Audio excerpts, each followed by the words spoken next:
The Subcommittee on the Interior, Energy, and the Environment will come to order. Without objection, the chair is authorized to declare a recess at any time. Good afternoon. Today, the Subcommittee on the Interior, Energy, and the Environment will be examining the concessions programs at the National Park Service, or NPS. Last year, the country celebrated the 100th anniversary of the NPS. Now that the festivities of that milestone are over, it's time to get back to work improving the Park Service. The NPS is a custodian of some of our greatest national treasures. To that end, we must make sure that it's performing well and living up to this responsibility. In July of 2015, shortly before the centennial celebrations, this subcommittee held a hearing that began the Oversight and Government Reform Committee's involvement in these issues. In her opening statement, my predecessor as chair, Cynthia Lummis of Wyoming, quoted Stephen Mather, the first director of the National Park Service. I believe the quotation is worthy of repeating today. He said, "Scenery is a hollow enjoyment to the tourist who sets out in the morning after an indigestible breakfast and a fitful night's sleep on an impossible bed." This is a particularly astute observation. To be able to enjoy our nation's stunningly beautiful parks, beaches, monuments, wildlife, and other features, the people need food, lodging, and other appropriate amenities. To this end, since the first national parks were created in the late 19th century, there's been a history of private companies working on these parks to provide services to visitors. Unfortunately, the amenities at many parks have aged poorly, and many have not been maintained properly. The National Park Service must modernize. It's failed to meet the challenge or the changing demands of its visitors. Millennials and modern families want tech services like Wi-Fi and internet access. Self-service is not only an amenity, it's an important safety consideration. When NPS does not keep up, our parks lose visitors to other tourism opportunities, such as privately run theme parks and other attractions. Certainly, we don't need to turn our parks into Disneyland, but we do need to keep up with what 21st century Americans want when vacationing. I want to see my friends' vacations pictures at our parks on Facebook, Twitter, and Instagram. And I want to know I can get help in the event of an emergency by dialing 911. By providing up-to-date technology, contemporary food and beverage service, and a choice between rustic, comfortable, and modern places to stay, and unique visitor experiences, our parks become more attractive. This is where the role of concessionaires is critical. They help provide these services while providing much-needed funding to the park services. In our last hearing on the subject, we heard of several instances of bureaucratic red tape getting in the way. For instance, one park had a 1,629-page-long bid request outline that cost one concessionaire 2,500 company management hours and more than $90,000 to fill out. As another example, we heard about parks with campgrounds that sell out but are only open for a part of the year due to bureaucratic requirements. Fortunately, we have sources of ideas for ways to update the NPS. For instance, in partnering with ski areas, the Forest Service has found a way for people to use the land it leases year-round. Furthermore, good ideas have come from various state park systems, such as Kansas' matching of park fees with demand. I hope to hear more about these ideas and more from our panel today. I very much look forward to hearing suggestions on a way forward from here, and hopeful the committee can help update our national park system. I'd now like to recognize our ranking member, Ms. Plaskett, for her opening statement. Thank you very much, Mr. Chairman, and thank you all for being here this afternoon to talk about such an important part of the American experience, our national parks. I appreciate the National Park Service's protection and care of our nation, has cherished natural and cultural resources, and for the important educational and recreational opportunities they provide for all Americans. The National Park Service plays an important economic and recreational role in my district, the U.S. Virgin Islands.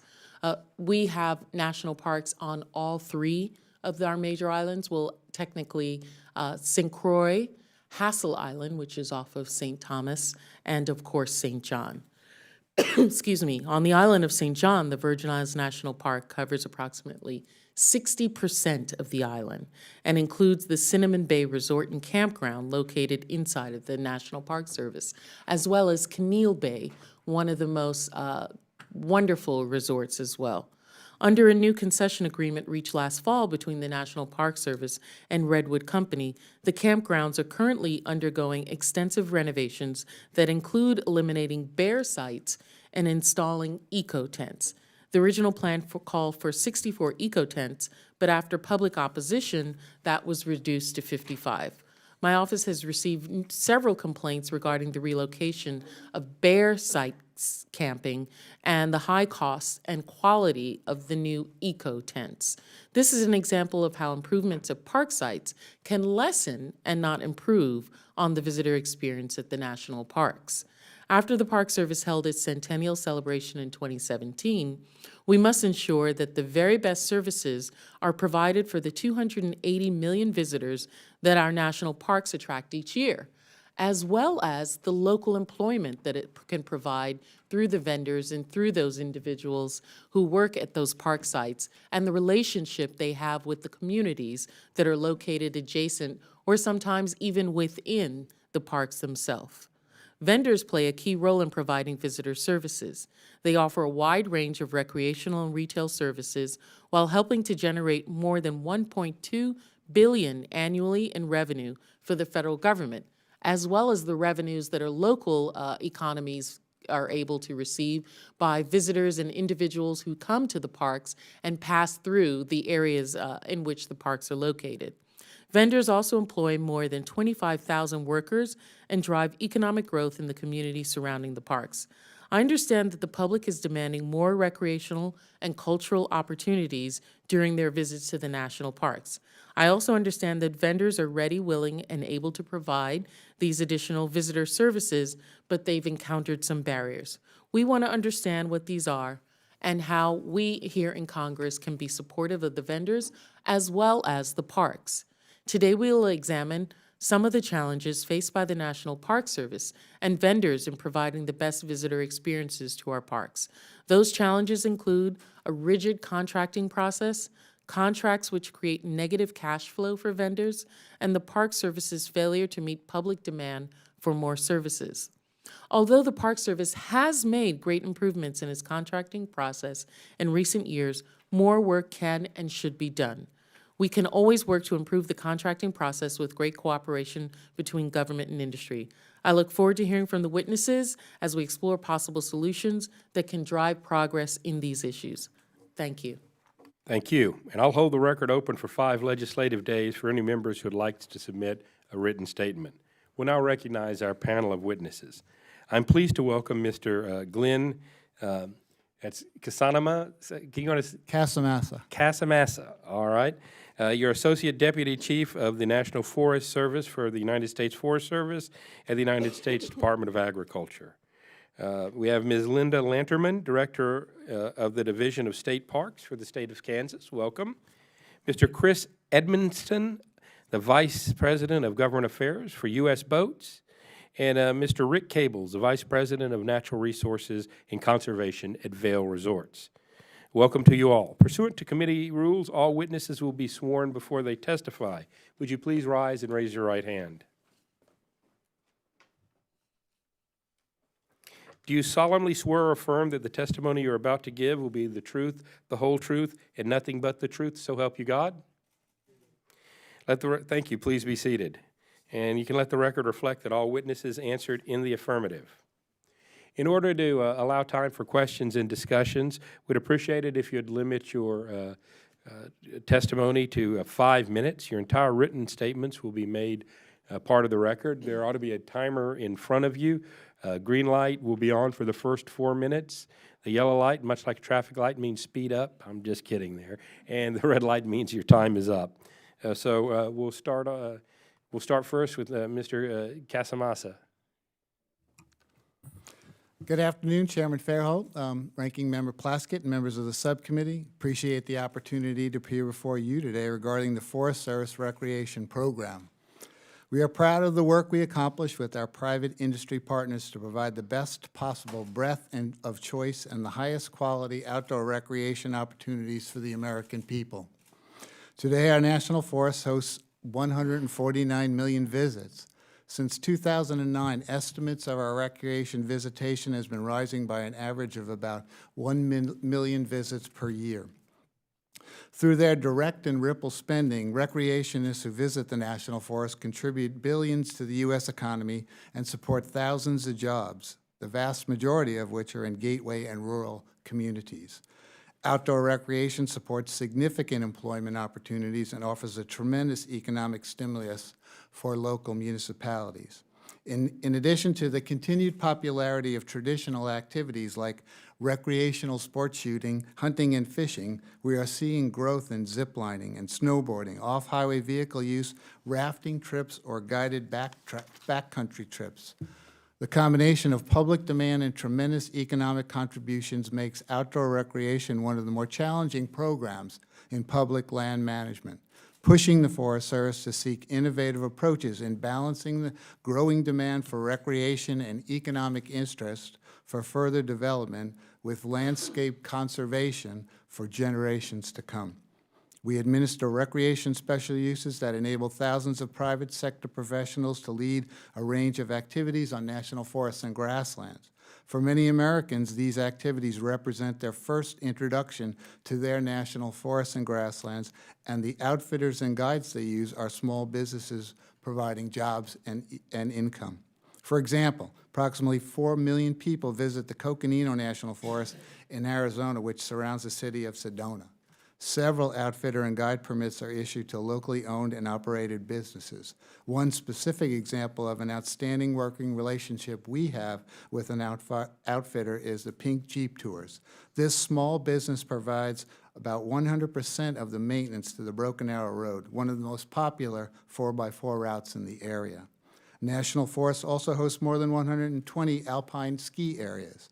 These facilities are privately owned and constructed by our permit partners who provide recreation opportunities for proposing and developing sites in response to industry trends and public needs. We are working with the ski areas to go beyond snow season by enhancing year-round recreation, providing more choices for visitors, and creating additional jobs around resort communities. This is a win-win situation. More people will be able to find jobs in communities around ski areas, and more Americans will have access to year-round opportunities in these beautiful and convenient settings. Recognizing the critical role that private enterprise plays in outdoor recreation on national forests and grasslands, we're also working to expand how we service businesses and the public by improving the permitting process. Special uses remains one of the primary economic drivers of the agency in terms of both receipts to the government and national and local economic activity. Modernizing the special use program creates a more predictable business environment and a more efficient workforce. Forest Service is working to eliminate redundant process, simplify forms, improve internal and external communication, improve financial accountability through simplification of fees, and streamlining the environmental analysis process for use of a continuing nature. Presently, our line officers have discretion to waive the special use authorization requirements for proposed uses on a case-by-case basis. Forest Service guidance stresses that officers shall allow activities that will have little impact on the land to move forward without undue process. Also, the Forest Service has implemented an agreement with GSA's 18F for development of an e-permitting system. We will soon offer a more convenient way for the public to apply for special use authorizations via an online application process. A National Campground and Day Use Concession Review is conducted in early fiscal year 2017. The goal of the review is to enhance public-private ventures and agency business practices that promote true partnerships and identify shortfalls in agency policy and procedures. Forest Service remains committed to serving the American public through common-sense cooperation with businesses who drive the enormous diversity of recreation opportunities on American national forests. Thank you for the opportunity to testify. I'd be happy to answer any questions you may have. Your timing is phenomenal. I assume you practiced that. Thank you. Ms. Lanterman, you're up for 5 minutes. Thank you, Chairman Farenthold, Ranking Member Plaskett, and members of the subcommittee. I'm here representing the Kansas Department of Wildlife and Parks, the Division of State Parks. We manage 26 state parks with an annual budget of $12 million. I'm also the Vice President of the National Association of State Parks Director. It's an organization dedicated to helping state park systems effectively manage and administer their state park systems. I'm here, though, today to discuss Kansas state parks as well as the national state park landscape and how state park systems work to improve outdoor recreational opportunities for their constituents and conserve natural resources through partnerships, innovations, and reducing barriers. Nationwide, there are over 10,000 state park areas. They comprise of over 18 million acres, and we receive more than 790 million visits annually. Those state park lands may be owned outright by states or consist of lands leased from federal agencies. As a result, federal partnerships are crucial to the lands leased from federal agencies as a result to the success of state park systems, as well as to the success of federal agencies, which make their lands available for public use. Of special importance to state park systems are federal programs such as the Land and Water Conservation Fund, the National Recreational Trails Grant, and the AmeriCorps program. State parks around the country collectively serve the public with more than 37,000 miles of trails, over 241,000 campsites, over 9,400 cabins and cottages, and 161 lodges. Operating expenditures account for $2.5 billion, with less than half of those expenditures coming from the general funds of the states. 19,000 full-time and 29,000 part-time or seasonal staffs work tirelessly to provide top-notch, memorable visitor experiences. Nationally, it's been estimated there may be as much as $95 billion in unfunded capital improvements and maintenance needed just to sustain the state park systems. In Kansas, our capital improvement and maintenance needs are over $25 million. The Kansas State Parks Division and the department do not receive any state general funds. Instead, our state parks are funded primarily from revenues we receive from our state park vehicle permits, camping permits, and cabin rentals. In addition, we also receive a portion of the department's allocation of the Economic Development Incentive Fund, which is funded by proceeds from the Kansas Lottery. However, there are many state park systems that benefit from dedicated funding sources. The Land and Water Conservation Fund, the Recreational Trails Grant Program, and the AmeriCorps program have always been an important and efficient matching fund for Kansas state parks. We rely heavily on our partnerships with our friends groups, our volunteers, and other park supporters that provide financial, labor, and advocacy support. With the support of Governor Brownback, we've implemented several measures to meet challenges of operating a primarily fee-based parks program. For example, we aggressively market our state park systems within Kansas, nationally and internationally. We hold staff positions open at times to save staffing costs. We've been successful in matching permit fees with demand. Additionally, we have special events to attract and encourage our customers' ongoing loyalty. Some of those events include outdoor music concerts, live bands, guided nature hikes, Halloween events, Black Friday with hashtag #OptOutside, the governor's campouts, and of course our first day hike. To be competitive in today's leisure market, it's important that we address the changing needs and expectations of our customers. Some of the land use policies of the federal agencies need to be modernized so our parks can compete for our nation's young family free time. Among the immediate changes we recommend concerning our federal landlord partners are more flexible lease agreements, more streamlined processing of concessionaire contracts, and the ability for our department to retain all net proceeds arising from hosting of special events designed to attract our customers. Some of the core properties, we have both state park and core parks. Efficiencies could be improved if these two levels of government were not duplicating their services, such as camping. Kansas state parks and those in other states attract a diverse clientele who enjoy traveling in their home state and visiting parks in other states. Staying at a state park is truly a form of recreation that's important on a national level. From my testimony today, I hope you really see the important role federal partnerships are and how the federal funding in our state parks and how important the partnership with state parks are nationally to an efficient public land strategy. I, too, will accept any questions. Thank you. Thank you. Mr. Edmonston? Yes. You're up for 5. Mr. Chairman, Ranking Member Plaskett, and members of the committee, I am pleased to be here representing the 550,000 members of the Boat Owners Association of the United States, Boat US. We appreciate the chance to share how access, public-private partnerships, and technology can improve the visitor experience in national parks and other public lands. Reflecting on the visitor experience in national parks provides an opportunity to consider how important access to the water really is. Boaters need facilities to launch and retrieve, dock, moor, and anchor their boats. Providing such access is vital to keeping boating available to the American public. The thoughtful oversight of this committee and Congress should focus the National Park Service and other federal agencies on providing such access to our public lands and waters. In our experience, how well a particular national park unit or other federal entity provides access is highly variable. In some cases, they welcome boats, which might be the only way to reach some of the more remote areas. Other park units do not always welcome all boats and often make management decisions that diminish public access. The controversies at Key Biscayne National Park surrounding fishing closures, adequate moorings, bans on certain types of boats, and expansive non-motorized zones is of grave concern to us.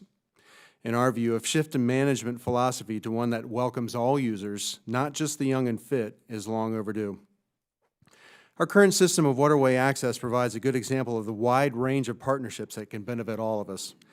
For example, many boating access programs are funded by the Sport Fish Restoration and Boating Trust Fund. This user pay everyone benefits fund is supported primarily through taxes on boaters and anglers. This system is widely supported by the boating and angling communities. Boaters are not looking for a free ride and are quite willing to pay reasonable fees provided they can count on the facilities being available and well managed. We recognize there is a reconsideration of federal budget priorities currently underway. We respectfully suggest that investment in facilities that provide access to public lands and waters should remain a priority for this Congress. Each year, over 80 million Americans go boating, with a large portion doing so on federally managed waters. We ask the help of this Congress to be sure that recreational boaters, as well as other outdoor recreation participants, aren't ignored as tough budget decisions are made.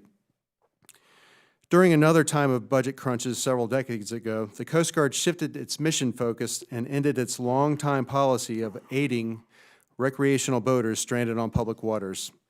While they do continue to come to the aid of those in life-threatening conditions, other situations such as a malfunctioning engine or running out of fuel are no longer a time where the Coast Guard will provide assistance. In response to this policy change, Boat US created a nationwide towing dispatch service, which today has more than 600 towboats across the country, and it is available at a very reasonable cost. The program is effective, it's popular, and it allows the Coast Guard to focus on emergency missions. In fact, there is a large industry of on-water service providers which works closely with state and federal agencies to ensure that recreational boaters receive prompt and professional assistance on the water. Assistance which over the past few decades has saved the Coast Guard untold millions of dollars. Another area where we see opportunity for federal agencies to provide better service involves the application of new technology. Information on boating and other outdoor opportunities are often difficult to discover on many government or individual park websites. Such resources should be welcoming to visitors and provide ways to discover all the activities available. This requires a new outlook on the part of federal managers, one with a view to enhance the visitor experience as part of their core mission. We also see technology as a way to enhance access while protecting resources. Providing greater connectivity will open up management options such as allowing faster updates to resource information, better reporting of available activities such as fishing or camping, and the purchase of passes and permits needed for recreating. Boat US supports the appropriate use of technology to improve visitor experiences on all public lands and waters. In closing, recreational boaters and anglers have an abiding interest in the protection of our waterways, as do other recreational users of public lands.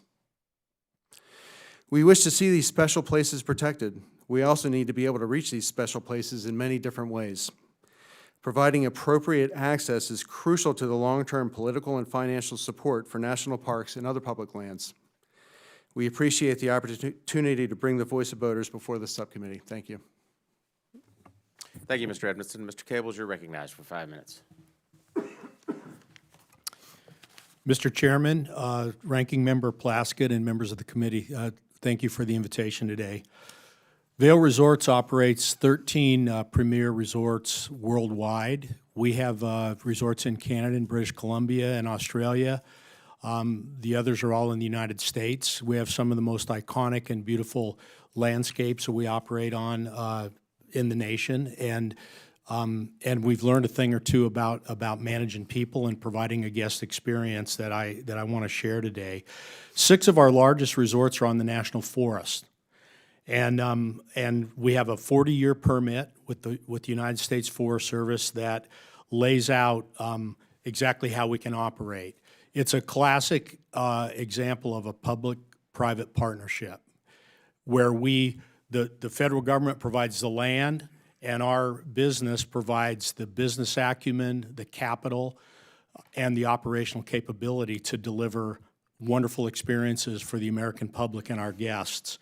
We provide a fee to the Treasury for leasing the land, which is substantial. It wasn't long ago that ski areas were just thought of as for the winter recreation. You do it on snow. And so, for the bulk of the winter, that's when ski areas operated. In the summer, they didn't. In the fall, they didn't.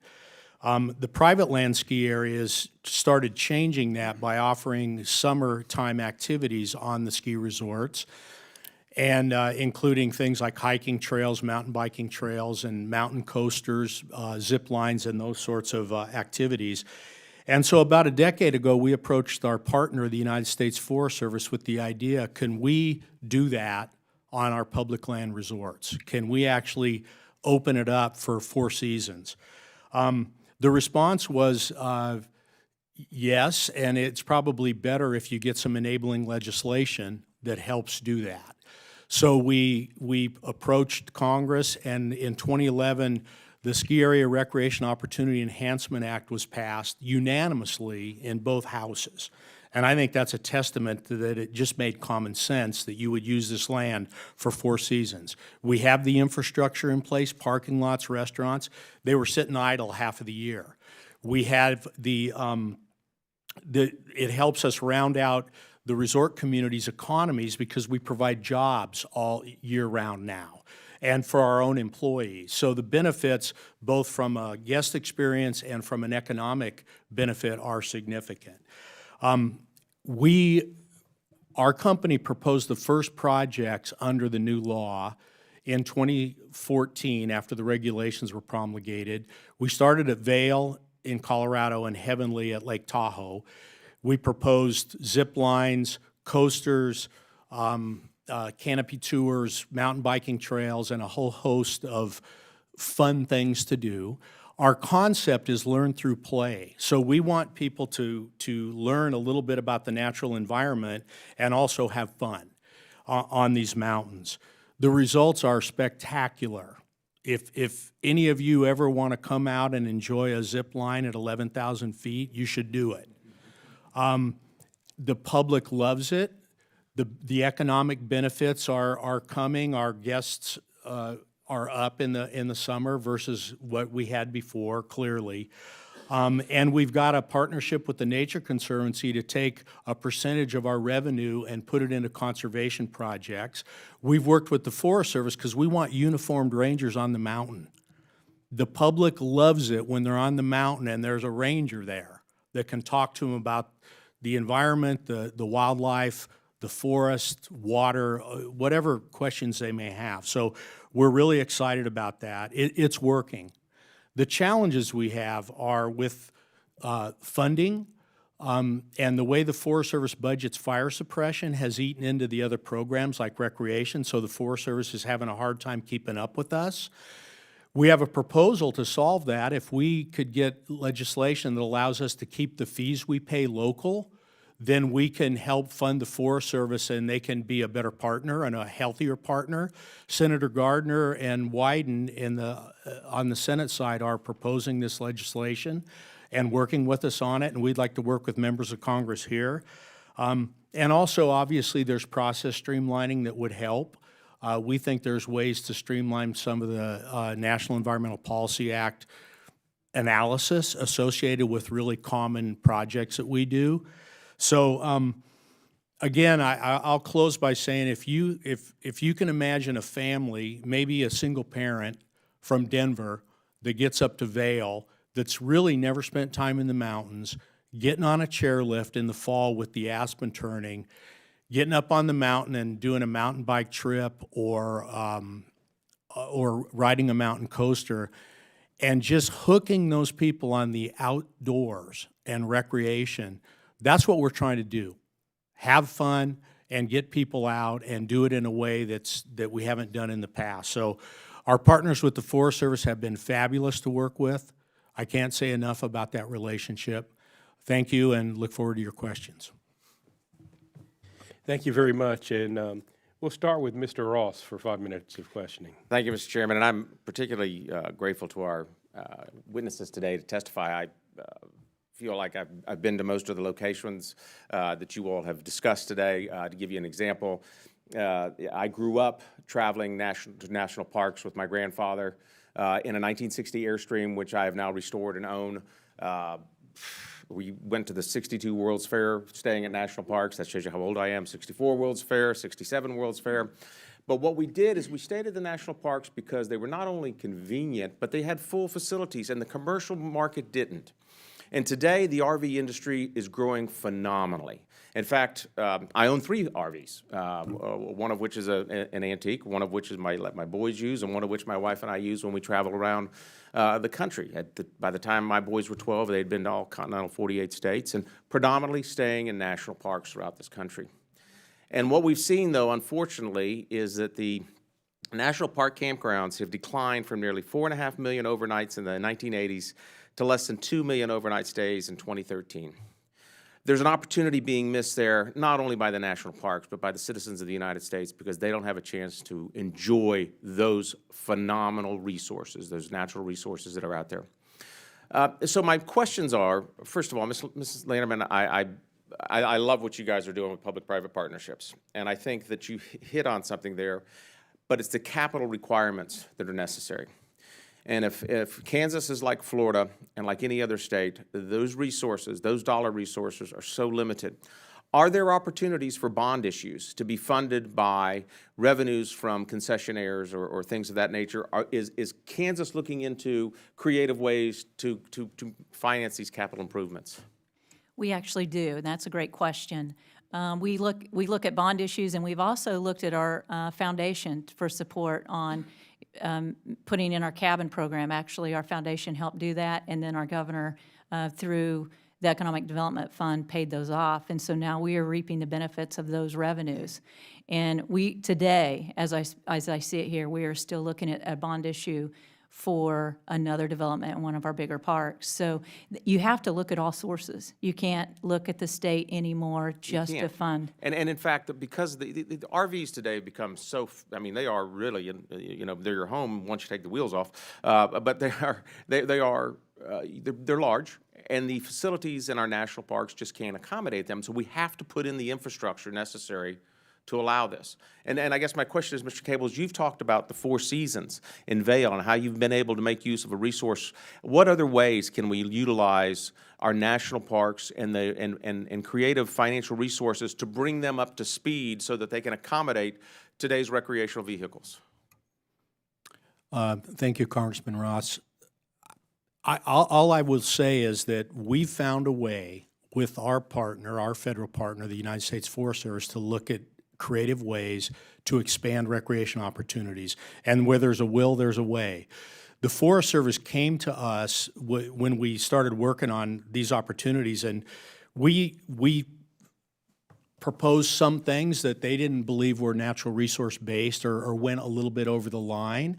And we talked it through and worked it through and came up with an agreement on the things that really did make sense, that we thought our guests would love, and that the Forest Service. And it's been a good relationship. I mean, you guys. Yes, it's the relationship, it's the quality of the land managers that we deal with locally, that we've been able to work this through. So I think that's really the secret. And Mr. Casamassa, if I might, how has your relationship been with the National Park Service? I mean, in terms of wanting to be able to expand the infrastructure in these national parks? Well, I think that at times, in my experience working with park superintendents around different parts of the country, we've looked at ways to provide opportunities for one thing on the park, like, for example, a large parking lot, And then, in addition to that, we would then do something as it relates to camping on the National Forest System. So it was providing a full suite of amenities. I think we have the opportunity to expand that, to find a full suite of opportunities for people, but it doesn't necessarily have to be on one land administration or another. It could be done together. And just to bring in an aside here, so I've got a limited time here, working with the RV industry, working with the Outdoor Recreation Industry Roundtable, is that something that you're taking the initiative to do? I think that would be very fundamental to getting it done in a very all-encompassing way. I think right now to ensure that we can make our facilities contemporary and connect people to their public lands is paramount. I appreciate And that any way that we can to set up roundtable discussions to understand fully what the needs are. And with the try- industry. And, yeah, with industry, and try to marry up the public lands with those kinds of needs is something that we'd be certainly interested in. Thank you, and I see my time's expired. Yield back. Thank you very much, Mr. Ross. Ms. Plaskett, we'll recognize you for 5 minutes. Thank you very much. The National Park Service is entering its second century, and I want to explore ways that the agency can better utilize the vendors that operate with them. Mr. Edmonston and Mr. Cables, I understand from your testimony here today that the path to improving visitor experiences in our national parks starts with an effective public-private partnership. Would you say that that's correct? Yes, ma'am, thank you. One of the things I noticed, I happened to look at the Park Service websites for your Virgin Islands, and I noticed several things related to vendors. First off, there is a 35-page guide to becoming a vendor in the Park Service, and I noticed that it hadn't been updated since 2001. When I read it, it seemed more of a way for the Park Service to limit liability for the parks rather than a way to encourage entrepreneurs to come into the park system. I also looked at ways people could utilize parks, their visit to the parks, like let's say they wanted to get married and they wanted a nice scenic overlook or a pavilion to get married in. The only way to do that would be to print out a form, mail it in with a non-refundable deposit, and hope that the date and the facility you wanted were available. There was no way to look to see online even what facilities were available for renting, so if you didn't have local knowledge, you couldn't do it. There are many ways, simple ways, better use of technology that could help visitor experience and also could make it easier for vendors to come in and use the parks. So just to go forward with that before I get to Mr. Cables, when you talked about, in your testimony, you've talked about technology, and prior to the passage of the Centennial Act, business community had raised several concerns with it. And within that, I know that there was some discussion about technology. You talked about, the manual that is probably a PDF. Yes. That is not interactive, not easily to utilize.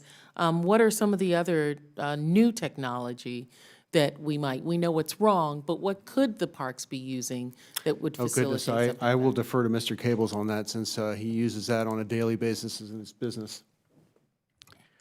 Thank you, Ranking Member Plaskett. First, real quick on the public-private partnership. Yeah, that's has to be where it starts.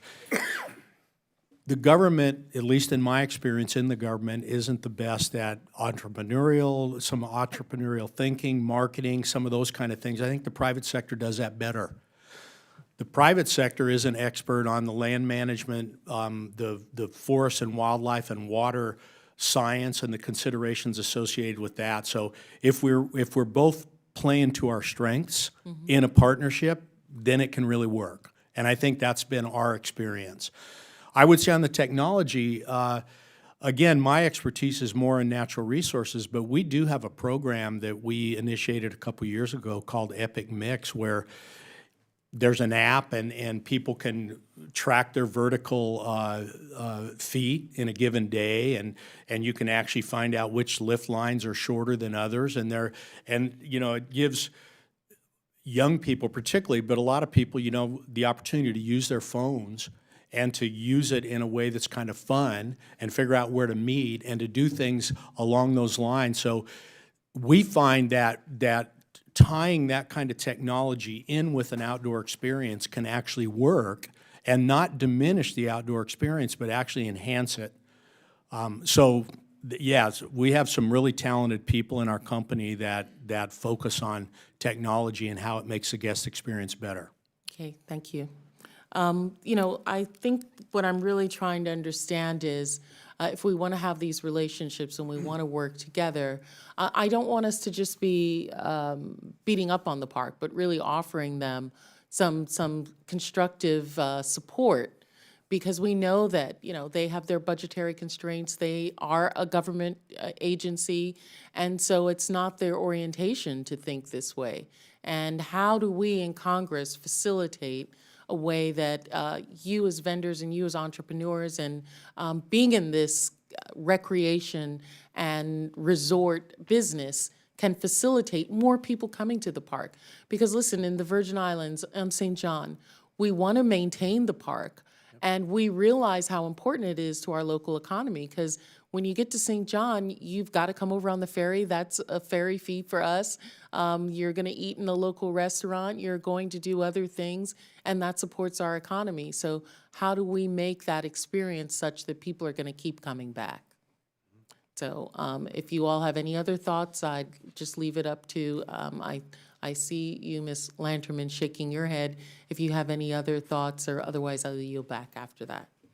Well, what I would say is we are government, those of us that are in government, and we can change. And there are companies out there that can help us change with iPhone apps and with a reservation system. And we're moving towards that. And sometimes it's a little bit slower, but I've found the best way for you to learn of those changes when you go out and use it yourself. And so when we travel and when I travel on my own, I use those systems, and then I come back and I think, oh my gosh, we got to do this. And so that's how you learn, and it's a process, but I believe it can be done. Thank you, and I want to follow up on a little bit of the testimony in my 5 minutes here. Mr. Casamassa, you talked about getting special use permits and the like. Can you give me an example of what some of the special uses that people use in forest or parks? Sure. There's, say, recreational events. In some respects, we have, say, a bike race that crosses over 5 different national forests in an entire state over a week's period of time. Lots of activity associated with an event of that scale.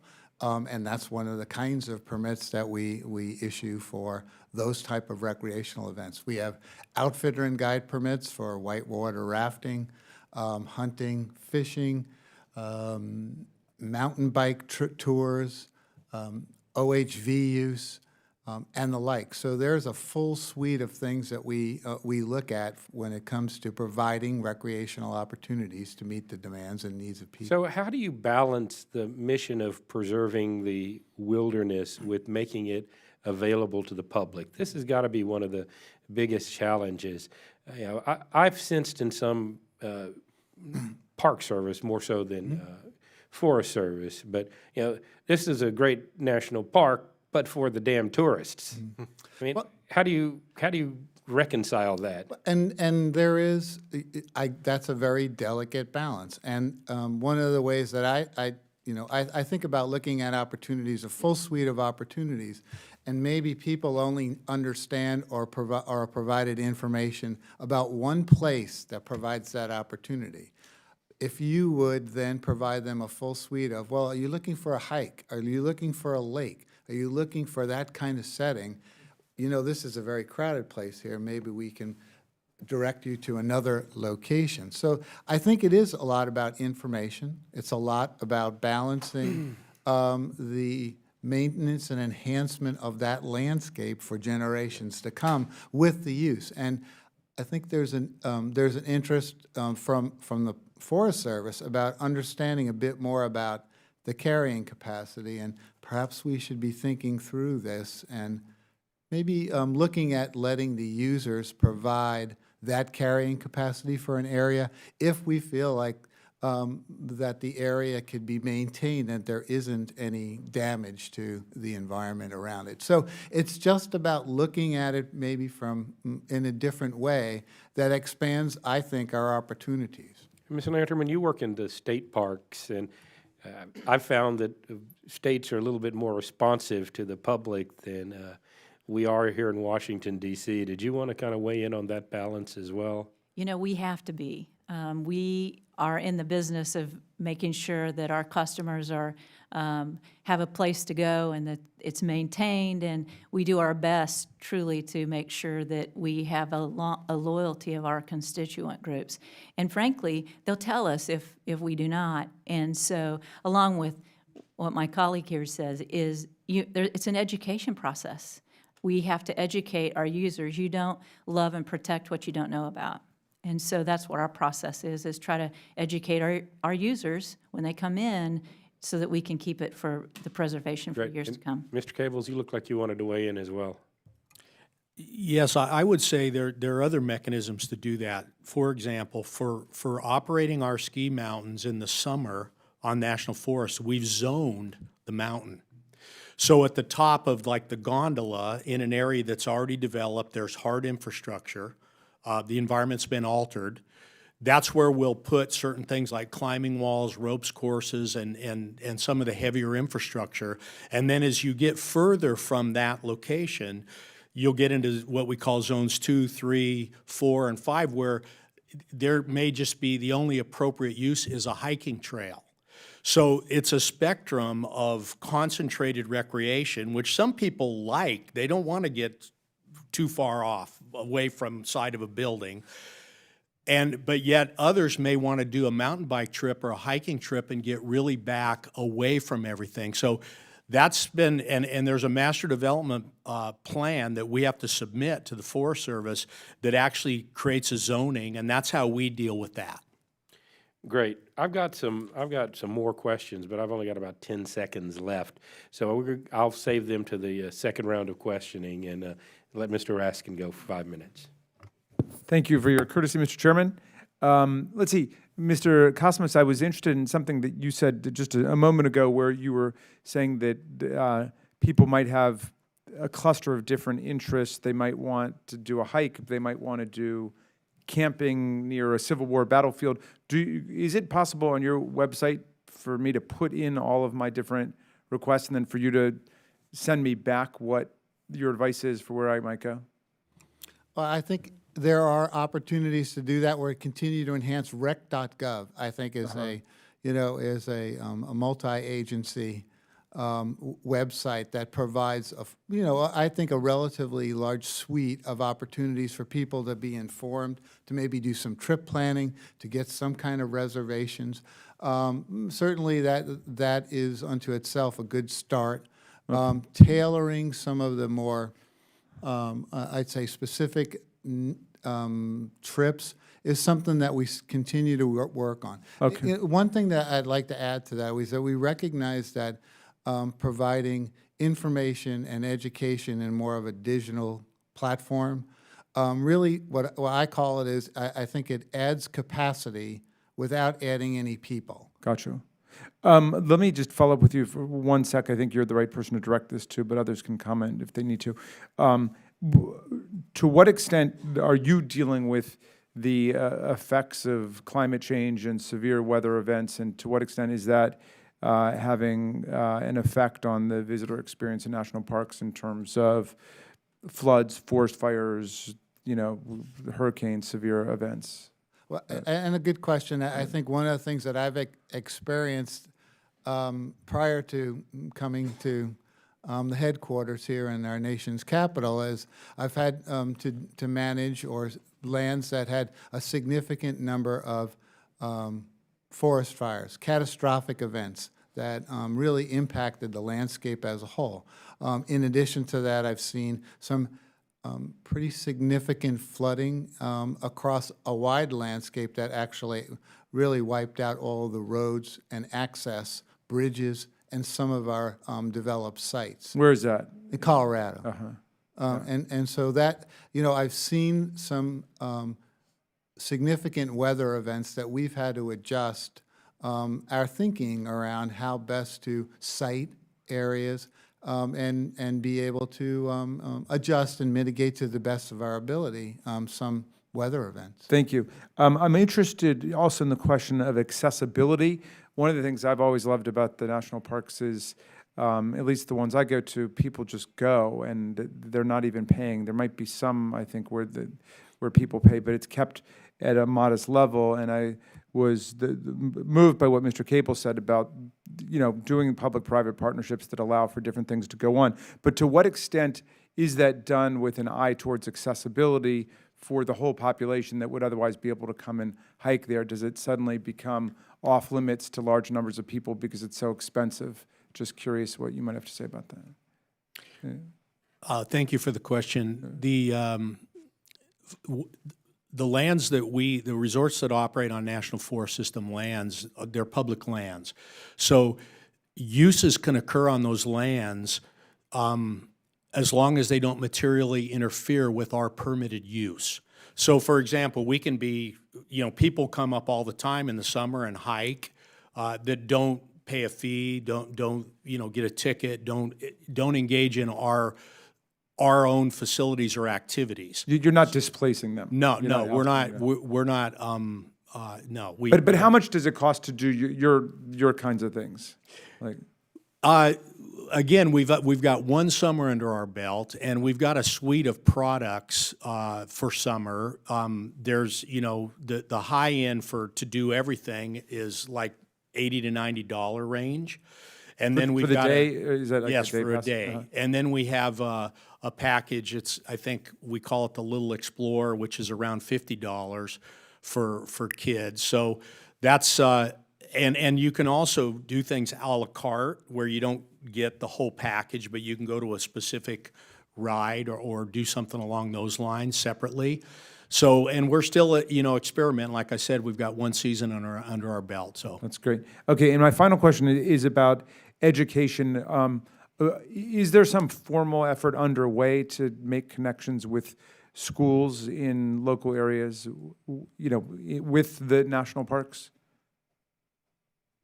Well, I would say that we the Forest Service, we invest heavily in student conservation service, resource assistance programs, and programs that connect youth to the outdoors. There are several applications that we use for children to be able to explore specific locations. So I think what we're trying to do is invest in youth to grow the next, I'd say, generation of conservationists in the country. Thank you very much. I yield back, Mr. Chairman. Thank you very much, and I guess I'm back up for my second round of questions rather quickly.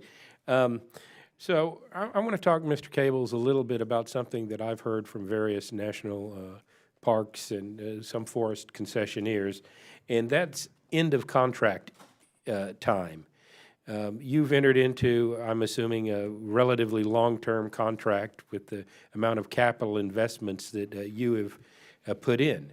But as you near the end of that term, say you've had I'm picking a number out of the air, say you'd had a 30 or 40-year lease. In the last 5 to 7 years, there's not a lot of incentive for you to put a lot of money in maintenance and upgrades because most likely your whole deal will go out for bids again. Is there any middle ground or way that we can structure this to where we don't end up having a huge capital expenditure putting in nice facilities up front with no incentives other than contractual requirements to upgrade or improve the facilities? 20 or 30 years down the road, we're not going to think of the amenities that people are going to want and are going to be necessary to keep your facility competitive, and you have no real financial incentive to do those upgrades as you're in the waning years of your contract. thank you, Mr. Chairman. I would say that it sounds like you're describing an assumption or a set of assumptions based on the park's concession program versus ours. We have a 40-year term special use permit. which is a huge factor because it allows us to invest and amortize that investment over a long period of time, A. B, we own the facilities. So there are facilities, and the equipment, the lifts, whatever, there are facilities. And thirdly, at the end of the term of that permit, we're able to get a reissued permit without competition, as long as we're managing and meeting the requirements of the permit. So we don't go through a competitive bidding process. Does anybody want to address that issue? Do you face that in Kansas? We actually do, and what we've done is we've enacted a list of what our concessionaires do. Are they in compliance? Have they always been in compliance? And then we allow them to renew. Our problem is, though, if we are on Corps or Bureau property, we cannot extend it beyond our lease. And that is, if we have only a 25-year lease with them, we can't extend it longer than that. Okay, great. And, all right, so you talked about some of the funding issues and such. Is there ever a point where we can be closer to self-sustaining? I mean, a lot of this, especially on the federal level, is financed through appropriations. Obviously, you know, a ski resort has a much better chance of being self-sufficient than some wilderness park somewhere. But, you know, how close to self-sufficient can we get? Well, I guess what I would say is the challenges we have is we have to, or at least we feel like we need to make sure our customers, all customers can come. So all clientele, can they afford it? Can that single mom come? And we try to make our fees that way. Additionally, you have that weather issue. And so it is, most state park systems receive most of the revenue May through September. And so if you have weather issues in there, then you have a challenge of your finances and your cash flow coming in. And so I always believe that may be something that plays part in this. Anybody else want to weigh in there? Yes, sir, I would like to. I mentioned in my testimony the Sport Fish and Restoration Trust Fund, Boating Restoration Trust Fund, and that is a system that collects fees based on the sales of boats, motors, fishing equipment, collects some revenues from the gasoline tax, and it really goes a long way towards paying for a lot of the infrastructure that boaters and people who recreate on water use. It pays for fish stocking in most of the rivers and lakes around the country. It's a great partnership, and I would say that there is an appetite for more access, better services. And if vendors were allowed to come in and provide those, maybe not at every park, maybe not at every piece of federal land, but you would see an increase in revenue and you'd be able to better manage your properties. And getting back to the leases, we have seen on particularly Corps of Engineers facilities issues with marina managers losing their lease. We saw that up in New York after Hurricane Isabel, I believe, a few years ago, where marina was taken out by the storm and they were not allowed to rebuild, and we had to really have an act of Congress to get them to get their lease back. So that is an ongoing issue, yes. All right, thank you very much. Ms. Plaskett, do you have some more questions? Yes. I did want to ask just a question to Mr. Casamassa, just along the lines of discussing about growing the public demand for outdoor recreation, discussing some of the best practices and initiatives you've identified in your testimony towards improving the visitor experience. How many partnerships are there between the Forest Service and small businesses utilizing recreational special use permits, if you're aware? Today, I want to say close to 25,000 permits and recreational permits. I think that's the number that we have for recreational opportunities. But it is in the thousands. Okay. And it is partnerships that we have for a full suite of activities. And how long does it take to apply and then receive the permit on average or typically? It depends on what, I'd say what the proposal would be and how significant it'd be, what the scope and scale of it. You know, I'd say, for individual rec events, it should not take but several weeks to get from a proposal into the actual issuance of a permit on something that is relatively routine and minor. Some of the activities now that we're saying that we know you don't really need a permit. Other activities that have some infrastructure considerations and some longer terms for the permit will take longer than that. What's the longest that you've seen permits take? That's a good question. From my own personal experience, I'd say over a year. Okay. And how much do the permits cost? It depends on what actually is being authorized. Okay, and then could you tell us a little bit about the rollout of e-permit system? Sure. That is something that, you know, one of the things that we've done, just to back up a bit, is that we had what we called our recreational diagnostic. It was both a public and a private-facing assessment of how well we were doing. We had 5 different things that came out of our diagnostic, and one of them is that we wanted to connect youth to, we thought it'd be advantageous to connect youth to the outdoors. We wanted to celebrate our iconic places. We wanted to ensure that there was appropriate access, both roads and trails. We wanted to increase our reach when it came to the digital strategy as another one. And so we wanted to streamline our special use permitting process because we recognized that that was a bottleneck. And so in conjunction with the streamlining, we recognized that some of the activities could be done online. So we've making considerable investments right now in not only in the back of the house with our data systems that connect to the front of the house, which would be our e-permitting issue. And we're looking at, right now, we have a platform that we're working with 18F on that could be used for a wide array of permits. Right now, our launches are around rec special uses in specific areas, as well as Christmas tree permits. And so those are the things we're starting, but again, that's one of the, for me, I'm advocating that we invest in the technology to add capacity without increasing the number of people that we have.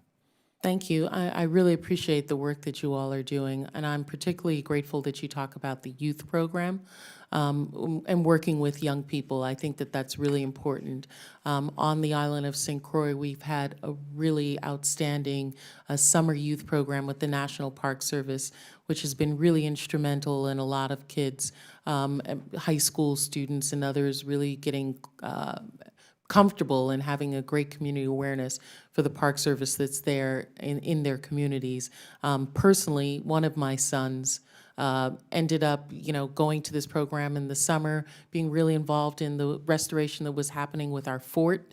Went on to college to get his degree in architecture and is in the outdoors doing this kind of work. So it's really been important to us. And I'm also grateful to the regional director of the National Park Service who has committed to the Virgin Islands to reinvigorate the program on the island of St. John, where that relationship is even more important because the proximity that the park and the community and the young people really be closely involved. So thank you so much, Mr. Chairman, for this opportunity to ask these questions. Thank you, and they've just called votes, which means we've got about 5 minutes before we need to walk over to make it. So I just have one quick question for you guys, and if y'all had some advice to give to the Park Service and/or concessionaires about what we need to do, what would it be? And we'll just go down the line with Mr. Casamassa.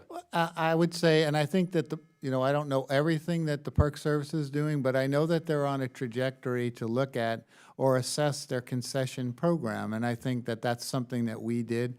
There's some good findings out of that, and to me, that I'd like to think that we would continue on with looking at ways to lever public-private partnerships through that assessment. Great. Ms. Lanterman? And I would suggest that the National Park Service, as they have in the past, is continue to work with America's state parks to help solve some of these issues that we face too with them. Great. Mr. Edmonton?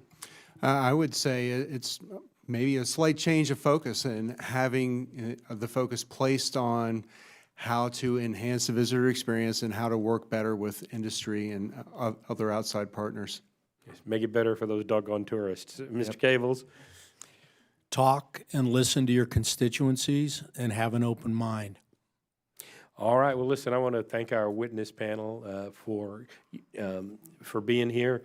I think we got some great input. We do have votes coming up, so we'll wrap this up, and if you guys are good with that. And I'd ask that unanimous consent that all members have 5 legislative days to submit questions for the record, and without objection, that's so ordered. Did you have anything else, Mr. Raskin? All right, well then, with no further business, without objection, the subcommittee stands adjourned.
We're